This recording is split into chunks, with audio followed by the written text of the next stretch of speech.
Hello friends, welcome. तो स्वागत है आपका हमारी एक और नई वीडियो में। इस वीडियो में हम बात करने वाले हैं फाइनेंशियल इंक्लूजन के बारे में। तो सबसे पहले हम फाइनेंशियल इंक्लूजन का मतलब जानते हैं कि फाइनेंशियल इंक्लूजन होता क्या है, जिसको हम हिंदी में बोलते हैं वित्तीय समावेशन। हम इसको हिंदी में वित्तीय समावेशन के नाम से जानते हैं। तो अब सबसे पहले फाइनेंशियल इंक्लूजन का जो मतलब होता है सभी लोगों को वित्तीय सेवाओं के साथ जोड़ना, यानी कि बैंक और बीमा ऐसी सहूलतों प्रदान करना, इसे हम फाइनेंशियल इंक्लूजन बोलते हैं। जैसे कि हमारा जो बैंकिंग सेक्टर होता है, banking sector, insurance sector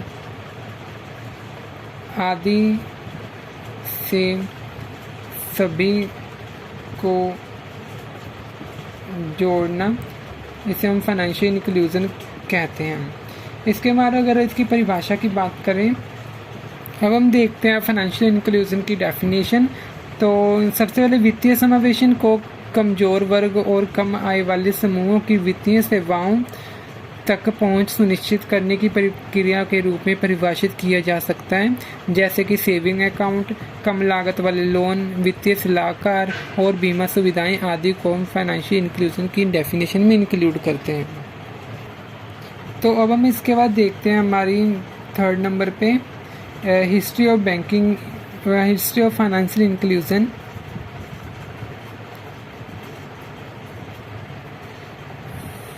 financial inclusion, तो फाइनेंशियल इंक्लूजन हमारा कब स्टार्ट किया गया था? भारत की 10वीं पंचवर्षीय योजना, जो कि हमारी 10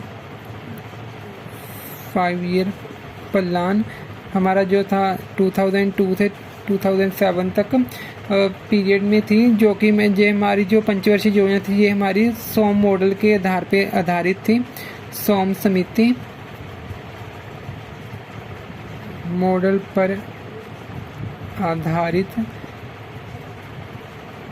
थी, जिसका मुख्य उद्देश्य था हमारा फाइनेंशियल इंक्लूजन को बढ़ावा देना। तो 10th 5 ईयर प्लान जो कि हमारा 2002 और 7 को बीच में आया था, तो ये जो 5 ईयर प्लान था हमारी सोम समिति मॉडल पर आधारित थी, जिसका मुख्य उद्देश्य था, इसका एम क्या था? फाइनेंशियल इंक्लूजन को बढ़ावा देना। इसी के तहत इसको ध्यान में रखते हुए आरबीआई ने अप्रैल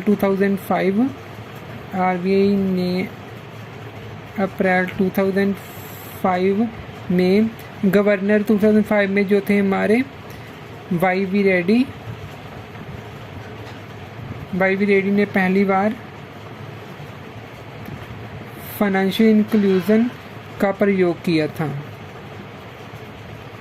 अप्रैल 2005 में हमारे जो गवर्नर थे वाई वी रेड्डी, इन्होंने सबसे पहले फाइनेंशियल इंक्लूजन कॉन्सेप्ट का प्रयोग किया था वित्तीय समावेशन को बढ़ावा देने के लिए हमारे भारत में। नेक्स्ट हम देखते हैं AIIMS of financial inclusion. Financial inclusion के मुख्य उद्देश्य क्या थे? तो सबसे पहले हम बिल्कुल सिंपल वर्ड्स में इसकी बात करेंगे, दो उद्देश्यों के बारे में, जिसमें हमारा पूरा टॉपिक कवर होने वाला है। तो सबसे पहले हमारा जो इसका मेन उद्देश्य था वो था विभिन्न वित्तीय सेवाओं, जैसे कि हमारा सेविंग अकाउंट, लोन्स, पेमेंट जैसी फाइनेंशियल सर्विसेज आदि इसका प्रदान करना, जो इसका मुख्य उद्देश्य था। और इसके बाद जो इसका सेकंड उद्देश्य था अनौपचारिक लोन बाजार, जैसे कि हमारे शाहूकार वगैरह होते हैं, अनौपचारिक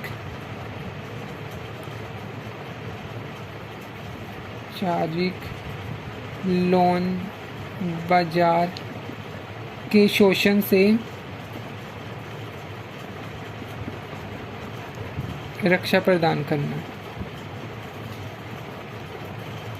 तो जो इसके मेन दो हमारे जो इसके उद्देश्य मुख्य हैं, जिसमें हमारी जो फाइनेंशियल सर्विसेज, जिसमें सब कुछ इंक्लूड होता है, saving account, current account, loans, payment, advice और हमारी जो कंसल्टेंसी वगैरह होते हैं फाइनेंशियल, तो वो सब कुछ इसमें इंक्लूड होता है, वो उसको प्रदान करना सभी वर्गों को। और इसका जो अनौपचारिक लोन बाजार है, जैसे कि हमारे शाहूकार और मनी लेंडर्स वगैरह जो कि कस्टमर्स का लोन लेने वालों का शोषण करते हैं, ज़्यादा ब्याज वगैरह वसूलते हैं, उनसे जो कस्टमर्स होते हैं, लोन लेने वाले होते हैं, उनको रक्षा प्रदान करना फाइनेंशियल इंक्लूजन का मेन उद्देश्य था। अब हम बात करने वाले हैं इम्पोर्टेंस ऑफ फाइनेंशियल इंक्लूजन की। तो सबसे पहले इसमें जो इसका महत्व है, सबसे पहला पॉइंट इसमें हमारा आता है इंक्रीज जीडीपी। जीडीपी को बढ़ावा देना इसका जो मुख्य उद्देश्य है, इसके इम्पोर्टेंट है। इसके बाद हमारा जो आता है स्मॉल तथा मीडियम उद्योगों को बढ़ावा देना, इंक्रीज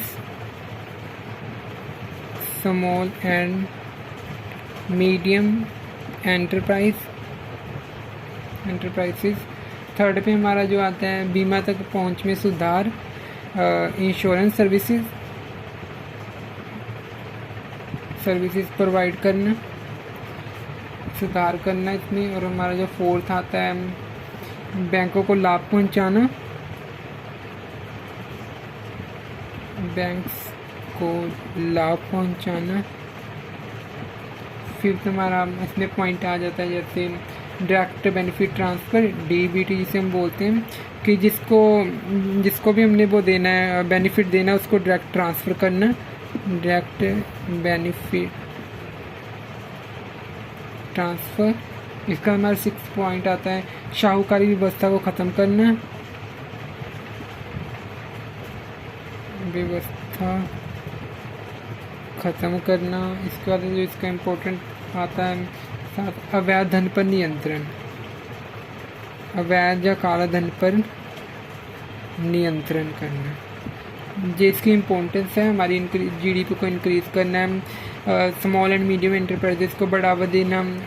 और जब इसके बाद हमारा जो आ जाता है इंश्योरेंस सेक्टर को बढ़ावा देना, बैंक को लाभ पहुंचाना, डायरेक्ट बेनिफिट ट्रांसफ़र करना, शाहूकारी व्यवस्था को ख़त्म करना और अवैध धन पर नियंत्रण करना, इसके जो मुख्य काम है। अब हम बात करते हैं वित्तीय समावेशन की दिशा में सरकार द्वारा उठाए गए कदम, steps forward by government for financial inclusion. तो सबसे पहले क्या हमारे जो स्टेप्स उठाए गए थे, कदम उठाए गए थे सरकार के द्वारा, सबसे पहला प्रधानमंत्री प्राइम मिनिस्टर जन धन योजना, जो कि हमारी शुरू हुई थी 28 अगस्त 2014 में। ये स्टेप फॉरवर्ड किया गया गवर्नमेंट के द्वारा। उसके बाद सेकंड मुद्रा लोन योजना, ये हमारी शुरू हुई थी 8 अप्रैल 2015 को। इसके बाद हमारा जो आया था प्रधानमंत्री दुर्घटना बीमा योजना, दुर्घटना बीमा योजना, जो हमारी मई 2015 को आई थी। इसके बाद जो नेक्स्ट स्टेप था वो उठाया गया था हमारा प्रधानमंत्री जीवन ज्योति योजना,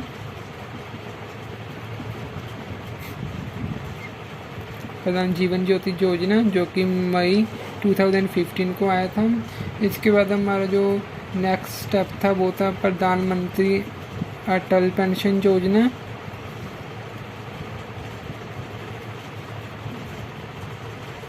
इसके बाद हमारी आई थी डीबीटी, डायरेक्ट बेनिफिट ट्रांसफ़र, कि जैसे भी आपको लाभ हो साथ साथ आपको ट्रांसफ़र किया जाता है। ये सभी प्रकार की योजनाएं हमारे जो मौजूदा प्रधानमंत्री हैं नरेंद्र मोदी के टाइम में ये स्टेप्स फॉरवर्ड किए गए हैं। धन जन योजना, मुद्रा लोन योजना, दुर्घटना बीमा योजना, प्रधानमंत्री जीवन ज्योति योजना, प्रधानमंत्री अटल पेंशन और डायरेक्ट बेनिफिट ट्रांसफ़र, ये इसमें स्टेप्स सरकार के द्वारा उठाए गए हैं। अभी हम डिटेल में जानते हैं जन धन योजना के बारे में। जन धन योजना के बारे में हम डिटेल में जानेंगे। तो सबसे पहले इसकी शुरुआत जो की गई थी, स्टार्ट किसके द्वारा किया गया था, प्रधानमंत्री नरेंद्र मोदी के द्वारा स्टार्ट किया। इसकी घोषणा अनाउंस कब किया गया था, ये 15 अगस्त 2014 को किया गया था। और स्टार्ट इसकी कब हुई थी, 28 अगस्त 2014 को इसको स्टार्ट किया गया था। इसमें जो इम्पोर्टेंट पॉइंट थे हमारे ग्राहक को RuPay card, RuPay debit card जारी किया जाता है, जिसमें 1 लाख तक का बीमा कवर होता है।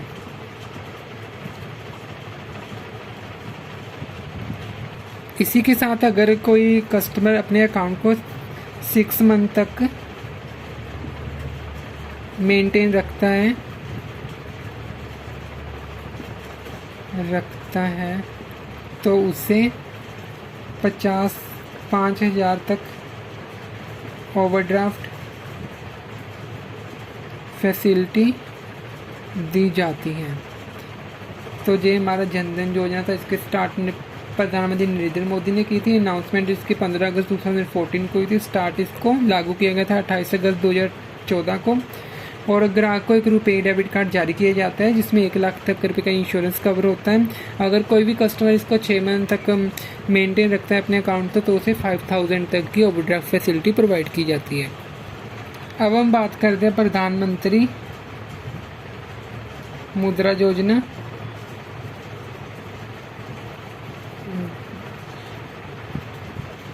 मुद्रा योजना के बारे में।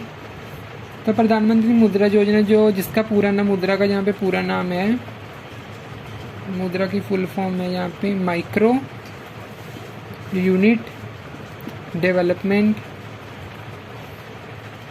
Refinance agency.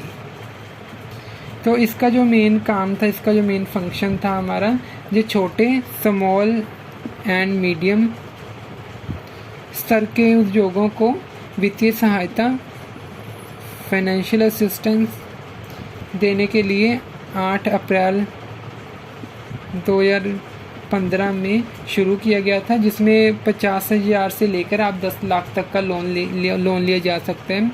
इसमें 3 स्तर के लोन होते हैं, 3 टाइप्स लोन होते हैं इसमें। जैसे सबसे पहले हम बोलते हैं शिशु लोन, इसके बाद हमारा आता है किशोर लोन, इसके बाद हमारा आता है तरुण लोन। शिशु लोन जो हमारा होता है वो होता है आपका 50,000 का। इसके बाद जो हमारा किशोर लोन होता है वो आप 50,000 से लेकर के 5 लाख तक ले सकते हो। इसके बाद जो हमारा तरुण लोन आता है वो हमारा 5 लाख से 10 लाख तक का ले सकते हो। तो मुद्रा का मतलब था micro unit development refinance agency, जिसमें स्मॉल और मीडियम एंटरप्राइजेस को हम वित्तीय सहायता देने के लिए 8 अप्रैल 2015 में शुरू किया गया था मुद्रा लोन। इसमें हम 3 तरह के लोन ले सकते हैं जो हमारे ये लिखे हुए हैं। शिशु में हमारा 50,000 तक का, किशोर में 50 से 5 लाख, तरुण में 5 लाख से 10 लाख तक का लोन। इसी के साथ हमारा जो फाइनेंशियल इंक्लूजन का वीडियो है यहीं पे समाप्त होता है। अगर आपको ये वीडियो हमारी अच्छी लगी तो वीडियो को लाइक करना, हमारे चैनल को सब्सक्राइब करना ना भूलेगा। Thank you for watching.